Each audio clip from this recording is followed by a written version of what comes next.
Hello everyone, welcome back to my channel Teddy Nature Lover. आज मैं आप लोगों के साथ मिस्टेकनली लव के पार्ट 7 को शेयर करने वाली हूँ guys. And I am sorry, मैं इतने दिनों से कोई भी वीडियो अपलोड नहीं कर रही थी बिकॉज मैं आप लोगों को फिर से क्लियर कर रही हूँ। ये स्टोरीज़ मैं खुद लिखती हूँ, तो मैं स्टोरी लिखने में लगी हुई थी। मैंने सोचा था कि स्टोरी को मैं लिख लूँगी, टाइम मिल जाएगा, बट मेरे को टाइम नहीं मिल पा रहा था। या तो मैं स्टोरी लिख सकती थी या फिर मैं डायरेक्ट स्टोरी को ना बना बना के आपको बता सकती थी, बट वो ना ज़्यादा अच्छा नहीं रहता। इस वजह से मैंने पहले स्टोरी को लिखा है, कंप्लीट किया है, उसके बाद मैं आप लोगों के साथ शेयर कर रही हूँ। आप लोगों को जैसा भी लगे प्लीज़ मुझे कमेंट करके बताइएगा। एंड मेरे चैनल को प्लीज़ सब्सक्राइब कर लीजिए, बिकॉज आपके सब्सक्राइब करने से मुझे मोटिवेशन मिलता है। एंड मेरी वीडियोज़ को लाइक शेयर और कमेंट भी कर दिया करो guys, please please please. Last part में हमने देखा था Lan Qiren, Jiang Fengmian, madam Yu, Jiang Yanli, ये सभी लोग वांगजी की डोम पर पहुंच चुके थे। एंड ये सब आपस में बातें कर रहे थे। तभी बात करते टाइम पे लेन क्रेन को जियांग फैनमियांग एंड मैडम यू से ये पता चलता है कि कैंग से सेरेन, जिनको वो लाइक करते थे, लेन क्रेन जिनको अपने कॉलेज टाइम में लाइक करते थे, बहुत ज़्यादा पसंद करते थे, प्यार करते थे उनसे, लेकिन वो कभी भी कह नहीं पाए इस बात को बिकॉज कैंग से सेरेन वी चांगसे से प्यार करती थी और वो वी चांगसे से ही उन्होंने शादी कर ली थी कॉलेज एंड होने के तुरंत बाद। अब हमें दिखाया जाता है कि लेन कैन को जब पता चलता है ना कि हाँ कैंग से सेरेन अब इस दुनिया में नहीं है एंड वी चांग से भी नहीं है, एंड वी यिंग वो कैंग से सेरेन का ही बेटा है और वो एक मेल ओमेगा है। इस बात को सुनते ही लेन क्रेन एकदम, उनको ना पता नहीं क्या हो जाता है, वो अपने माइंड में कहते हैं तभी मैं सोचता था कि वीइंग एकदम कैंग से जैसा कैसे लगता है, इसकी स्माइल बिल्कुल कैंग से पर गई है। और वो ऐसा अपने माइंड में सोचते हुए अपनी जगह से कब खड़े हो गए उनको खुद को पता नहीं चला लेन क्रेन को। और वो वहाँ से खड़े होके सीधा वीइंग के पास जाने लगे। वीइंग जो कि इन लोगों की बातों को सुन लेता है और वो जैसे ही अपने मॉम डैड की डेथ के बारे में सुनता है तो उसको ना वो सब बातें ना याद आ रही थी कि हाँ वो कैसे अकेले सड़कों पर भटका करता था, एकदम खाना ढूंढने के लिए भी ना वो सड़कों पे रहता था, डॉग्स से फाइट करता था। वो सब कुछ उसको याद आ गया था, उसकी आंखों में से आंसू आ रहे थे। लेन क्रेन वीइंग को हक करके एकदम रोने लग जाते हैं। उनको बहुत ज़्यादा रोना आ रहा था कि इतने साल उन्होंने मिस कर दिए। वो चाहते तो वो वीइंग को अडॉप्ट कर सकते थे अगर उनको पता चल जाता, उनको कैसे पता नहीं चला। वो इस बात को सोचकर रोने लग गए थे वीइंग को हक करके। तभी मैडम यू और जियांग फैनमियांग आकर के उन दोनों को शांत कराते हैं, काम डाउन होने के लिए कहते हैं। मैडम यू वीइंग को काम डाउन कराती हैं एंड जियांग फैनमियांग लेन क्रेन से कहते हैं लेन क्रेन प्लीज़ मत रो, जो होना था वो हो गया। एंड यहाँ पे जियांग फैनमियांग के माउथ से एक बात निकल जाती है गलती से कि कैंग से और वी चांद से इन दोनों की कुर्बानी को जाया मत जाने दो, ऐसे रो करके क्रेन।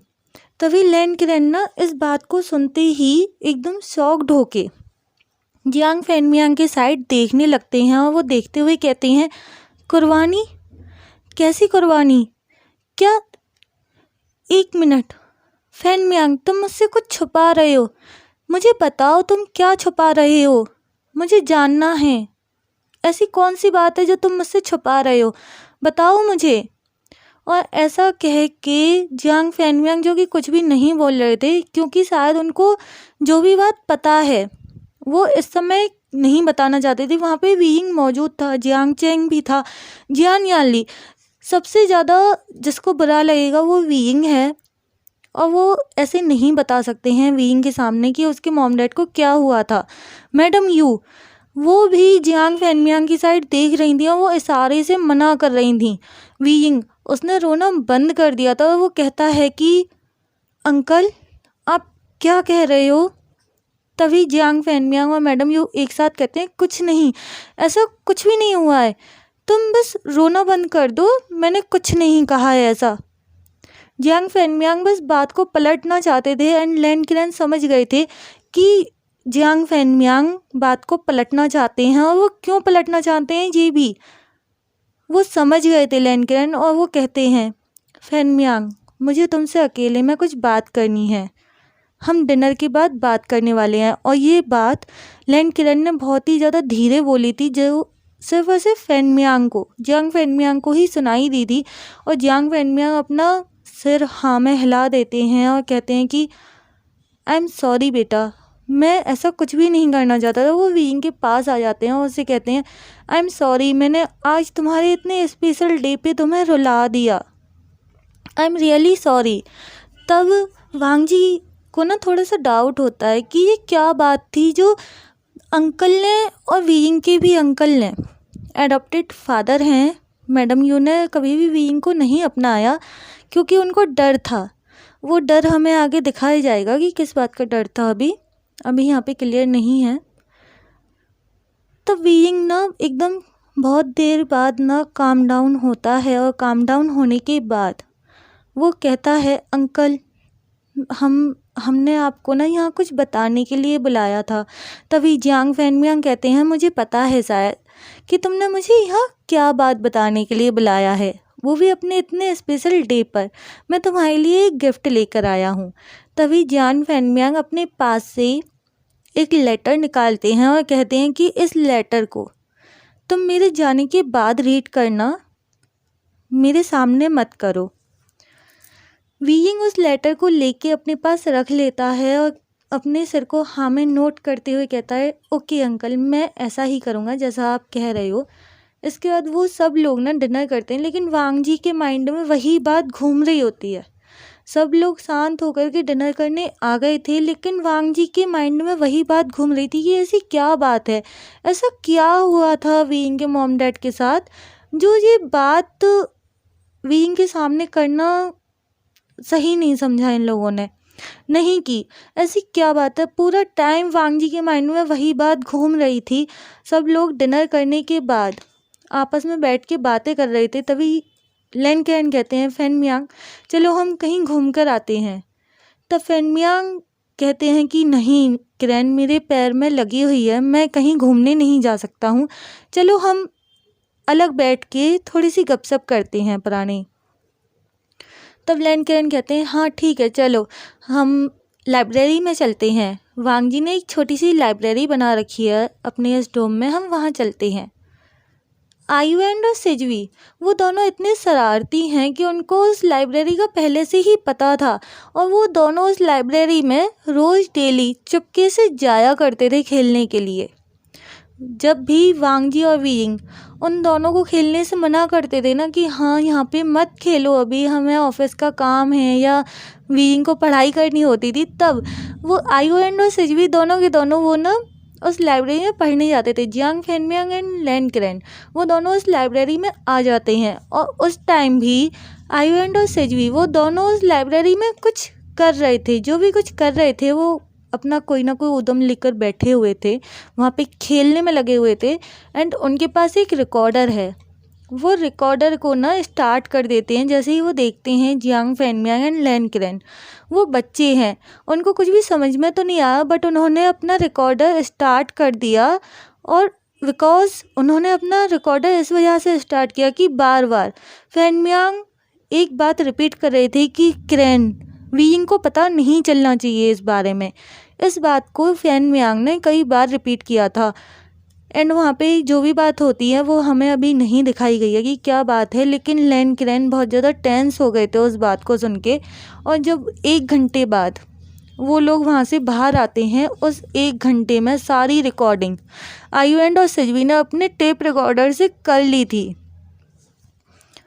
वो दोनों जब बाहर आते हैं तो आयुएंड और सिजवी उन दोनों को सब लोग ढूंढ रहे थे। लैनकिरन और फैनमियांग जी दोनों जब देखते हैं कि सब लोग आयुएंड और सिजवी को पूरे घर में ढूंढ रहे हैं, और मैडम यू कहती हैं, क्या आप दोनों ने दोनों बच्चों को देखा, आयुएंड और सिजवी को?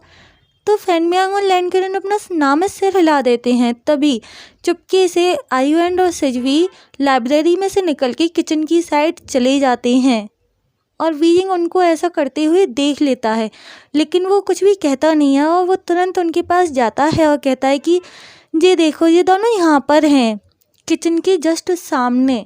जब वो दोनों पहुंच गए थे ना, तब वीइंग ने कहा था कि देखो मुझे मिल गए, ये दोनों यहाँ पर हैं। और वीइंग और वांग जी, वीइंग सिजवी को एंड वांग जी आयुएन को अपनी गोद में उठाते हैं ये दोनों, और इनके रूम में ले जाके इनको सुला के आते हैं। और वो जो टेप रिकॉर्डर था ना, वो वीइंग के इन दोनों को पकड़ने पर वो टेप रिकॉर्डर उनके हाथ में से गिर गया था।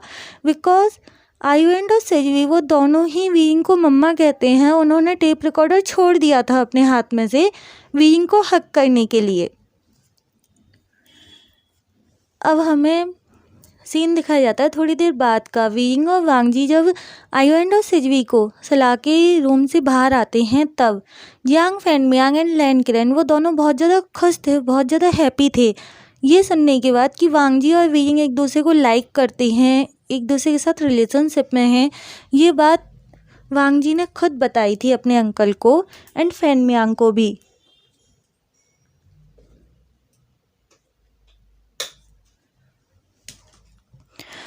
फैनमियांग एंड लैन क्रेन वो दोनों ही बहुत ज़्यादा खुश थे इन दोनों के रिलेशनशिप को सुन कर के।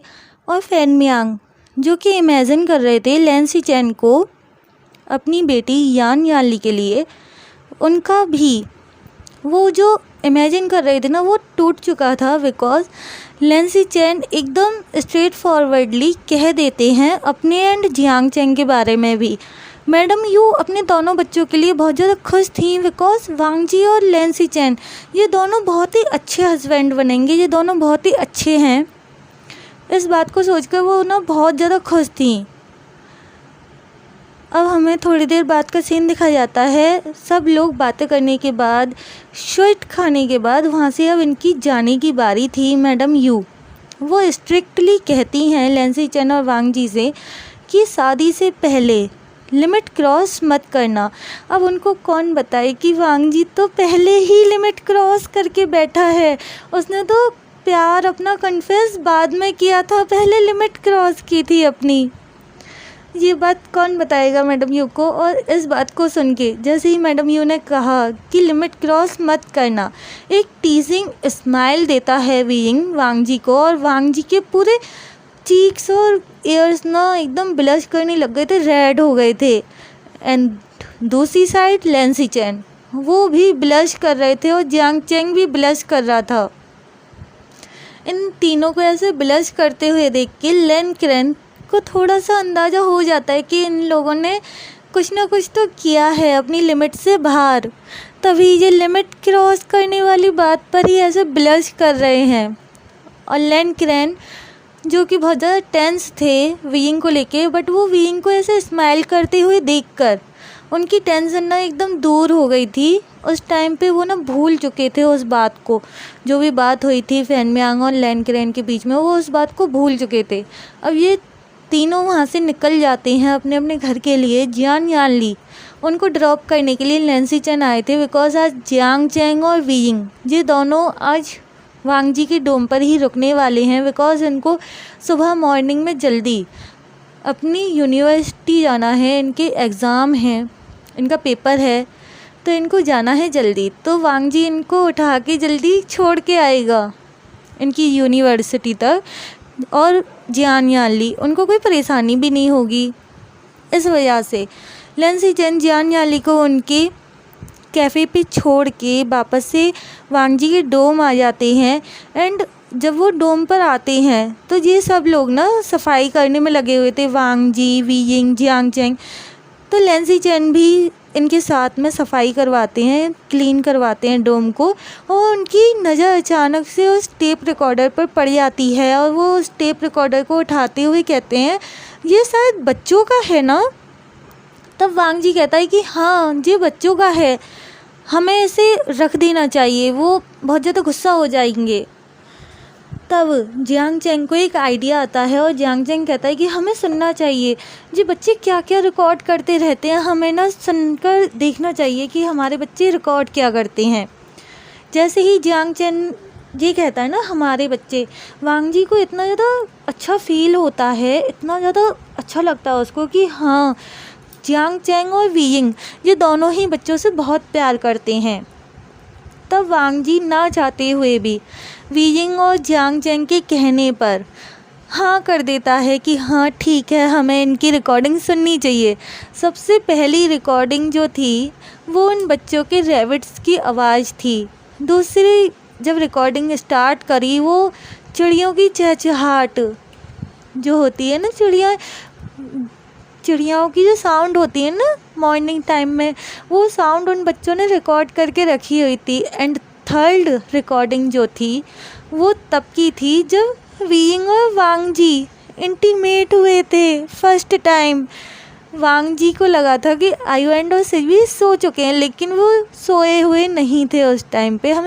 हमें ना फ्लैशबैक दिखाया जाता है, वो दोनों उसको ना रिकॉर्ड करने में लगे हुए थे। उन्होंने अपना टेप रिकॉर्डर ऑन करके, और रूम के ना एकदम लाइब्रेरी के अंदर से एक डोर है जो वांग जी के रूम में जाता है, वहाँ से उन्होंने पूरा घर देख रखा है वांग जी के बिना दिखाए। वो वांग जी को इतना एब्जॉर्व करते हैं, इतना मतलब फॉलो करते हैं कि उन्हें पता है कि हाँ कौन सा डोर कहाँ से ओपन होता है और कहाँ से बंद होता है, उनको सब पता है।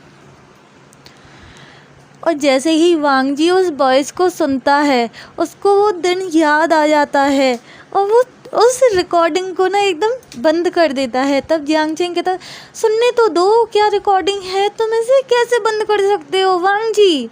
तब लैंसी चैन और वांग जी ये दोनों ही एकदम रेड हो गए थे, बिकॉज उसमें वीइंग के मोन्स की आवाज़ थी। और जियांग चैंग को ना कुछ समझ में नहीं आ रहा था कि ये क्या आवाज़ है, कैसी आवाज़ है। और वो उस रिकॉर्डिंग को दोबारा से मतलब शुरू कर देता है। और अब इस बार ना वीइंग के चिल्लाने की आवाज़ थी और वो कह रहा था वांग जी और डीप। जैसे ही जियांग चैंग जी सुनता है कि वांग जी और डीप, ये रिकॉर्डिंग बच्चों ने की है, वांग जी को विश्वास नहीं हो रहा था। जियांग चैंग का तो एकदम मुंह ना एकदम खुला रह गया था, उसका माउथ एकदम खुला का खुला रह गया था, क्या ऐसी रिकॉर्डिंग कौन करता है। देन वीइंग इस रिकॉर्डिंग को कट करके और नेक्स्ट रिकॉर्डिंग स्टार्ट करता है। तो उसको ना सुनाई देता है कि लैंसी चैन और जियांग चैंग किचन में, कुछ दिन पहले ही हमें एक फ्लैशबैक दिखाया जाता है छोटा सा, कि लैंसी चैन जियांग चैंग के साथ फ्लर्ट कर रहे थे किचन में। एंड उस फ्लर्ट को ना इन बच्चों ने रिकॉर्ड कर लिया। ये बच्चे क्या क्या रिकॉर्ड करते रहते हैं अपने टेप रिकॉर्डर में, इतना सारा उन्होंने रिकॉर्ड किया है। वीइंग इसको भी कट कर देता है और नेक्स्ट रिकॉर्डिंग स्टार्ट करता है। जैसे ही वीइंग ने नेक्स्ट रिकॉर्डिंग स्टार्ट की तो उसमें जियांग फैनमियांग बार बार कह रहे होते हैं कि प्लीज़ क्रैन, वीइंग को पता नहीं चलना चाहिए, प्लीज़ उसे बिल्कुल भी मत बताना, जो भी कुछ मैं तुम्हें बताने वाला हूँ वीइंग को मत बताना। अगर उसे पता चलेगा तो वो सहन नहीं कर पाएगा और मुझे नहीं पता कि वो कुछ भी गलत कर सकता है। प्लीज़ क्रैन, उसे मत बताना। वीइंग समझ चुका था कि ये उसके अंकल, उसके एडॉप्टेड फादर फैनमियांग की आवाज़ है। एंड उन्होंने वीइंग को एडॉप्ट तो किया था बट अपने साथ नहीं रखा। 2 साल तक वीइंग को अपने साथ रखा था बट उसके बाद नहीं रखा था। ऐसा क्यों, वीइंग को नहीं पता। फैनमियांग उस रिकॉर्डिंग में कह रहे होते हैं, क्रैन वीइंग को मत बताना इस बारे में, उसको कुछ भी नहीं पता है, वो भूल चुका है, वो बहुत ज़्यादा छोटा था, उसको कुछ भी याद नहीं है, वो भूल चुका है, उन सारी बातों को वो भूल चुका है। वो वहाँ पर मौजूद था लेकिन वो भूल चुका है उन सब यादों को, उसको कुछ भी याद नहीं है। मुझे बहुत मुश्किल से वो मिला था, मैं बहुत मुश्किल से उसे ढूंढ पाया था। तब क्रैन कहते हैं, फैनमियांग मैं उसे नहीं बताऊंगा, लेकिन मैं जानना चाहता हूँ कि कैंग से एंड वी चान से इन दोनों की डेथ कैसे हुई, प्लीज़ मुझे बताओ, मैं जानना चाहता हूँ। तुम जानते हो ना कैंग से मेरे लिए क्या मायने रखती है। तब फैनमियांग कहते हैं, तुम आज भी, लैन क्रैन कहते हैं, हाँ मैं आज भी कैंग से उतना ही प्यार करता हूँ जितना मैं पहले करता था। अब मुझे बताओ कैंग से के साथ क्या हुआ है जो वो इस दुनिया में नहीं है, अब प्रेजेंट में वो हमारे साथ नहीं है, मुझे बताओ ऐसा क्या हुआ था। तब फैनमियांग रोते हुए सारी बात उसे बताते हैं क्रैन को। एंड वो कहते हैं कि हम लोगों ने एक बिजनेस स्टार्ट किया था, हम चारों ने मिलके मैडम यू, मैं, कैंग से, वी चांग से, हम चारों ने मिलके अपने अपने पेरेंट्स से पैसे कलेक्ट करके एक छोटा सा बिजनेस ओपन किया था। और इसमें हमारे साथ एक और इंसान था, वैन रूहान, वो भी हमारा पार्टनर था। और हमने हमने जी जो स्टार्ट किया था ना बिजनेस, हमने ये जो कंपनी स्टार्ट की थी, हम इसके ज़रिए बहुत सारे ना अच्छे काम करना चाहते थे। लेकिन वैन रूहान को पैसों का इतना लालच था, इतना ज़्यादा लालच था उसको, कि वो किसी की हेल्प नहीं करना चाहता था। हमने दूसरों की हेल्प करने के लिए, जब तक हमें बिजनेस में घाटा हो रहा था, लॉस हो रहा था, तब तक तो वैन रूहान ने कभी कुछ नहीं कहा। लेकिन जैसे ही हमारा बिजनेस इस कंट्री में सरवाइव करने लगा, इस वर्ल्ड में सरवाइव करने लगा और एक अच्छी पोजीशन पर जाने लगा, उसको पोजीशन मिलने लगी, तब वैन रूहान ने अपना रंग दिखाना शुरू किया। उसने हमें धमकाया, बिकॉज़ उसके शेयर्स इतने ज़्यादा भी नहीं थे, उसके 25% शेयर्स थे और हम लोगों के टोटल मिला के 75% थे। बट उसने जो किया वो बहुत ही ज़्यादा एकदम घटिया किस्म का इंसान ही कर सकता है। बिकॉज़ ये सारा बिजनेस, इसमें जितना भी माइंड था वो सारा का सारा माइंड कैंगसे का था। कैंगसे ही चाहती थी कि इस बिज़नेस के ज़रिए गरीबों का भला हो सके, जिनको ज़रूरत है पैसों की उनकी हम हेल्प कर सकें। लेकिन वैन रूहान ऐसा नहीं करना चाहता था। और कैंगसे, उसने सारा बिजनेस अपना, हम चारों का जितना भी बिजनेस था उसमें सबसे ज़्यादा शेयर कैंगसे के थे, उसके 40% शेयर्स थे एंड 10% वी चांगसे के थे एंड 25% मेरे और मैडम यू के हैं। हमने अपने अपने शेयर्स अपने अपने बच्चों के नाम पे कर दिए। 50% शेयर वीइंग के नाम पर हैं आज भी, और वो पेपर्स वीइंग को ही पता है कहाँ हैं, हमें नहीं पता। उन्हीं पेपर्स की वजह से जब कैंगसे और वी चांगसे एंड हम लोगों ने, मैडम यू ने और मैंने, अपने अपने शेयर्स अपने बच्चों के नाम पे किए, तब वैन रूहान को बहुत ज़्यादा गुस्सा आ गया। बिकॉज़ वो उन सारे शेयर्स को ख़रीदना चाहता था हमसे, और वो भी एकदम लो प्राइस पे। जितने हमने पैसे लगाए थे हमें उसका आधा क्या, हमें कुछ भी नहीं मिल रहा था। और हम अपने बिजनेस को इतने ज़्यादा गलत इंसान के हाथों में नहीं देना चाहते थे। तब उसने एक चाल चली और उसने इतनी घटिया चाल चली कि उसने वीइंग को, वी चांगसे को एंड कैंगसे सेरेन, इन तीनों को मरवाने का प्लान करा। वी चांगसे, कैंगसे और वीइंग, ये तीनों एक दिन कार से हमारे घर की साइड आ रहे थे। तभी बीच रास्ते में वैन रूहान ने इनकी कार का एक्सीडेंट करवा दिया। और एक्सीडेंट होने के बावजूद, ट्रक से टक्कर हुई थी उनकी, उसके बावजूद कैंगसे और वी चांगसे, उनकी डेथ नहीं हुई थी, वो मरे नहीं थे। उनको चोट लगी थी लेकिन वो मरे नहीं थे। तब वैन रूहान ने उनको गोली मार दी थी, उनका एकदम कत्ल किया था। और कोई भी सबूत ना होने की वजह से, कोई भी एविडेंस ना होने की वजह से, एक भी एविडेंस ना होने की वजह से पुलिस ने वैन रूहान को गिरफ्तार नहीं किया। और वीइंग के पास वो पेपर्स हैं, बट वीइंग को खुद को याद नहीं है कि वो पेपर्स वीइंग ने कहाँ रखे हैं। बिकॉज़ उस टाइम कार में वीइंग को वैन रूहान मरा हुआ समझकर छोड़ गया था। कैंगसे से मैंने एक बार पूछा था कि वो पेपर्स कहाँ हैं, तो कैंगसे ने कहा था कि वो पेपर्स मेरे बेटे के पास हैं और वो उन्हें अच्छे से संभाल के रखेगा। लेकिन वीइंग अपनी सारी मेमोरी भूल चुका है। उस एक्सीडेंट से पहले की सारी जो जितनी भी सारी मेमोरी थी ना, उन सबको भूल चुका है। उसको अपनी मेमोरी याद नहीं है, उसको वो एक्सीडेंट भी याद नहीं है। बस उसको ये याद है कि वो जंगल में था। वो उस कार में से जंगल में कैसे पहुंचा किसी को नहीं पता है। बिकॉज़ वैन रूहान ने तो उसको मरा हुआ समझ के वहीं पे छोड़ दिया था। और 2 साल तक वीइंग ऐसे ही जंगल से एक शहर में पहुंच गया और वहाँ पे ऐसे घूमते घूमते उसने ना 2 साल बिताए सड़कों पे उसने 2 साल बिताए हैं।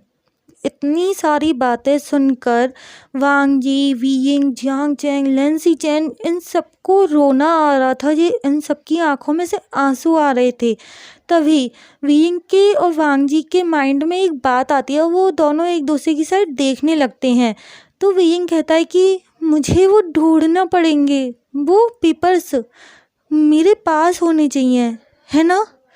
अंकल ने कहा कि मॉम ने मुझे दिए थे, तो वो पेपर्स मेरे पास होने चाहिए। वीइंग इस बात को रोते रोते कह रहा था।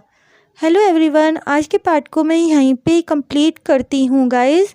आप लोगों को जैसा भी लगा है प्लीज़ मुझे कमेंट करके बताइएगा एंड मेरे चैनल को प्लीज़ सब्सक्राइब कर